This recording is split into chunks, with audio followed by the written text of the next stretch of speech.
Shout out to Squarespace for sponsoring this video. Hey guys, Spirit of the Law here. In this Civ overview, we're going to be looking at the Khitans.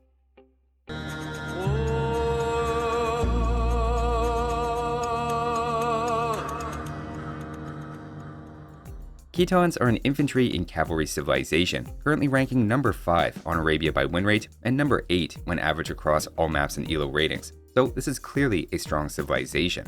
Generally, the more open and aggressive the map, the better they perform, for reasons which will become very clear as we deep dive their bonuses and tech tree. Jumping right in, their team bonus is that their infantry gain +2 attack against everything with archer armor. Now those sorts of units are usually a counter to infantry, and of all the Khitan units that potentially benefit, I'd say the most notable are their pikemen against skirmishers. Those units can interact quite a bit in the late game, and in this case the bonus damage somewhat makes up for Khitans lacking halberdier. Of course, your allies get this bonus as well, and a Goth player will happily take another +2 on their Huskarls against archers, for instance. Moving on to their proper civ bonuses, the first is a big one, with their Pastures replacing farms. I've deep dived this building already as its own video, but for a quick summary, it's essentially a better farm that can be worked by 2 villagers at once, with its own drop-off point in the middle. The devs intentionally tried to make it work 7% faster than regular farms, though that's comparing them to perfectly placed farms, whereas if you start looking at more poorly placed ones that are doubled up around a town center or mill, Pastures have more like a 20 or 30% advantage, falling off as the game goes on. In addition, from anywhere to 7 to 30% more food per villager, the building then carries a lot of secondary advantages. First off, it's 100 wood, but split between 2 villagers, that's just 50 wood each compared to the regular farm's 60. So you're essentially getting half the Teuton's farm bonus, on top of the Khmer's automatic drop-off aspect, saving on the cost of mills, and meaning there's no such thing as a poorly placed pasture. Well, maybe don't place them in the middle of your opponent's town, but even if you did, it would still be working at 100% efficiency. There's then a density advantage, letting you get 16 villagers right up against a town center, adding another safety element as well. The only disadvantages are that they're sometimes a bit buggy, and villagers will sometimes stop working, plus you may not be floating the wood to always rebuild them as they expire, as there's a bit more front loading in that 100 wood cost. But overall, the building is a huge part of why Khitans are so successful. For a bit of perspective, in Feudal Age with 15 on Pastures, you're getting around 30 extra food per minute compared to 15 generic farmers, which is double the boost of the Hindustani villager discount bonus in Feudal. And like I said, in practice, it feels like elements of the Slav, Teutons, and Khmer farming bonuses all rolled into one. So what can Khitans do with that incredible economy? Well, their next bonus points you in the right direction, giving your melee attack upgrades double their usual effect, so +2 attack from forging, for example. In Feudal Age, that's great for men-at-arms or scouts, letting them pick off villagers one hit sooner than usual, or beat their generic versions one-on-one. In Castle Age, it then gets even better, with infantry, step lancers, camels, and light cavalry potentially having +4 attack instead of +2. Keep in mind you are lacking bloodlines, so it's a bit of a glass cannon situation for the cavalry, and you're also missing the final attack upgrade, meaning you don't end up with any more than a generic civilization. Still, you effectively end up with Blast Furnace for free, technically saving 500 resources in the late game. Their next bonus synergizes with this, letting your scout, spear, and skirmisher lines train 25% faster, shaving off between 4 and 6 seconds per unit. The obvious synergy is with the Scout Rush, having this plus double the attack upgrades, so whether it's training defensive spearmen or massing skirmishers to counter archers, it's a useful bonus in some different situations. Even if everyone has tons of military buildings, having faster unit turnover to replace units as they go down is still giving you a small edge. And finally, their last civ bonus is their Heavy Cavalry Archer upgrade is available in Castle Age for half price. That's right, this infantry and cavalry civilization with a great economy also has great cavalry archers. That upgrade gives Cav Archers an extra +1 attack, which translates into 50% more damage against Castle Age elite skirmishers, along with a hidden extra +2 against spearmen, +1 melee armor, and +10 HP. They also secretly go from 50% to 80% accuracy, though Thumbring would already have that covered with 100% accuracy, and is worth it for the faster fight rate anyway. You are missing bloodlines, but heavy Cav Archers in Castle Age are far from a dead-end unit, with every other upgrade available if you mass them and then later go to the Imperial Age.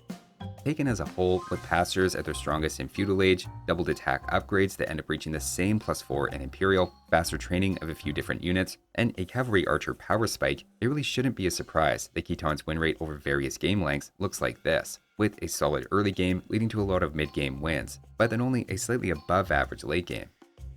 Next though, let's take a look at their castle, which goes back to really pushing the infantry aspect of the civilization's identity, with the Liao Dao.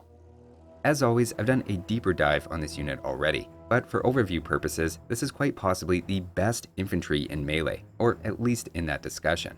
They cost 40 food and 40 gold each, so quite a bit more gold intensive than a longsword, while at a glance only seem to have a bit more HP and melee armor. Their selling feature is they add in bleeding damage though, where after every hit, regardless of enemy armor, they lose an extra 9 HP over several seconds.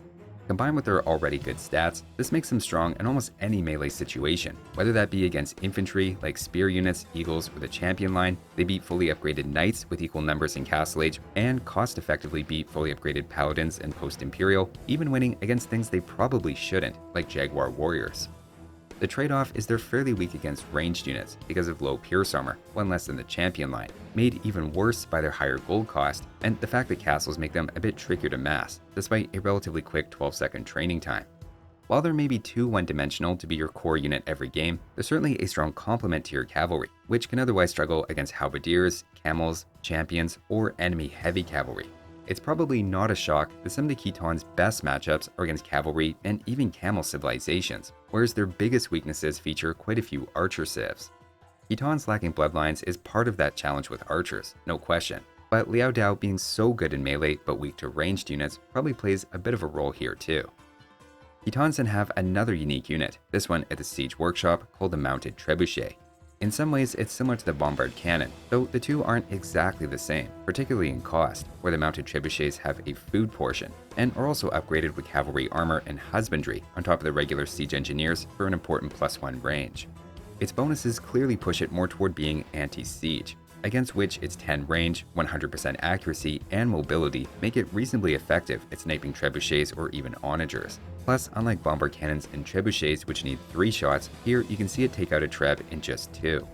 That said, unlike trebuchets and bombard cannons, it's pretty underwhelming against buildings, with just a quarter of the bombard cannon's bonus against those.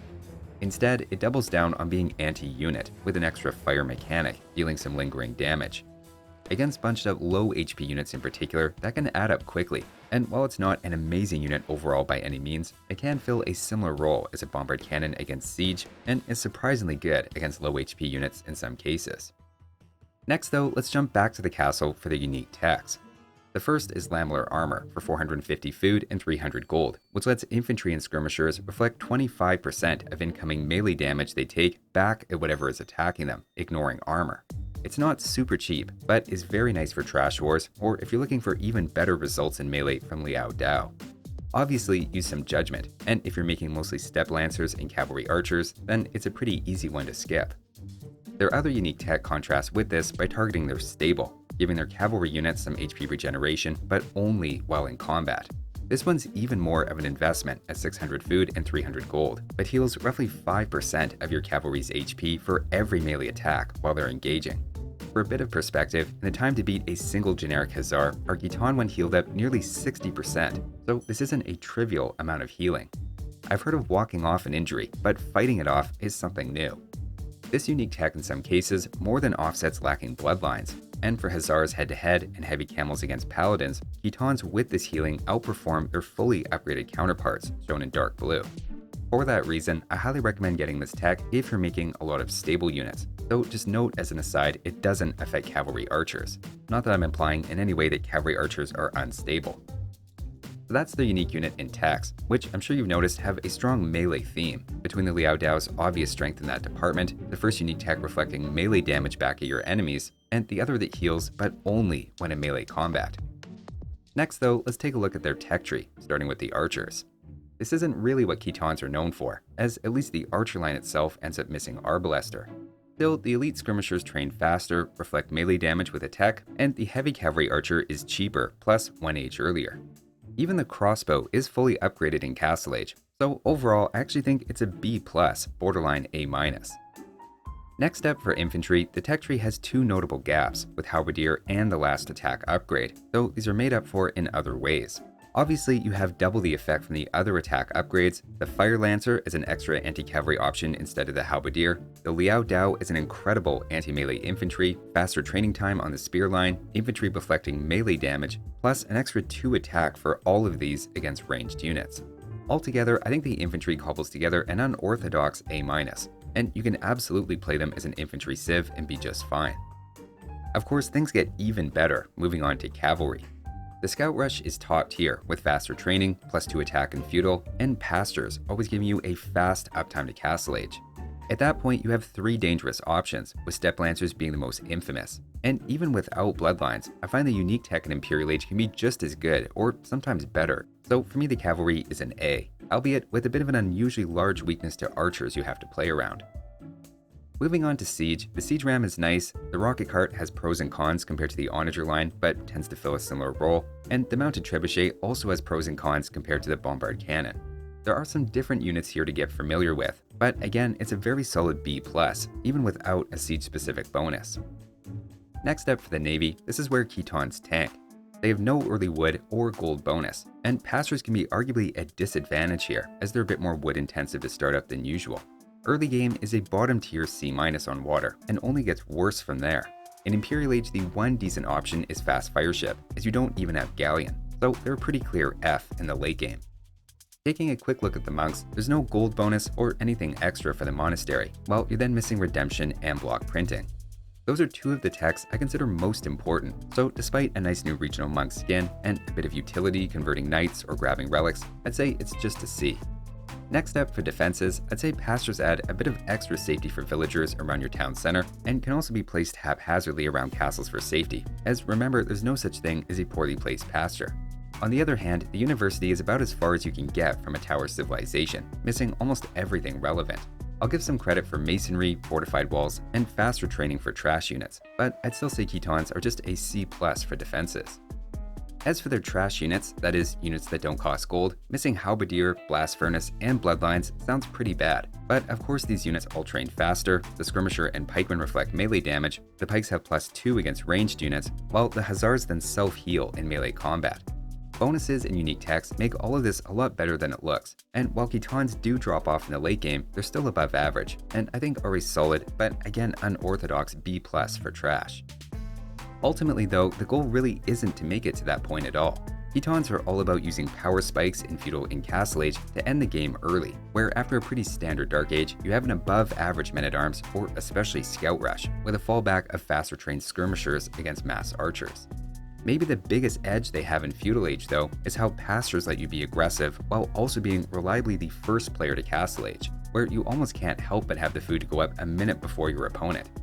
At that point, Khitans' options really open up, between light cav, step lancers, and camels with +4 attack, quickly made trash units, decent siege, the Liao Dao, fully upgraded crossbows, and early heavy cavalry archers. Step lancers are the most infamous unit for Khitans, but just recognize you have a lot of different options. In the late game, that's true as well, where many combinations of units from the stable, infantry, skirmishers, and siege are possible. Arguably, lacking a power unit like Paladins means Khitans fall off a bit here, but if you're using your unique techs and wide open tech tree, they're still a dangerous civilization, particularly building around their step lancers. Speaking of step relatives though, extended family can be stressful, but navigating every political and social landmine around your extended family during the holiday season doesn't have to be hard. At Spirit of the In-Laws, our coaches teach you strategies for smiling through unsolicited advice, nodding politely at conspiracy theories, and how to show just the right amount of interest in cryptocurrency. Sign up for lessons in handling your in-laws on a great website made with this video's sponsor, Squarespace. Squarespace is the all-in-one website platform for entrepreneurs to stand out and succeed online. Whether you're just starting or managing a growing brand, Squarespace makes it easy to create a great-looking website, engage with your audience, and then sell anything from products to content to time all in one place. Using either their pre-made templates or Squarespace's AI-enhanced website builder, you can create a fully customized website to suit your needs. It's perfect for building an online presence for a physical business or starting an online store using their built-in tools for inventory and shipping, with plenty of analytics to give you insight about your website's traffic and sales. Go to squarespace.com for a free trial, and when you're ready to launch, go to squarespace.com/Spirit of the Law to save 10% off your first purchase of a website or domain. So that's a look at the Khitans. Don't believe the Mongol haters when they say Khitan pickers play without honor. Play whatever civ you like. Thanks for watching, and I'll see you next time.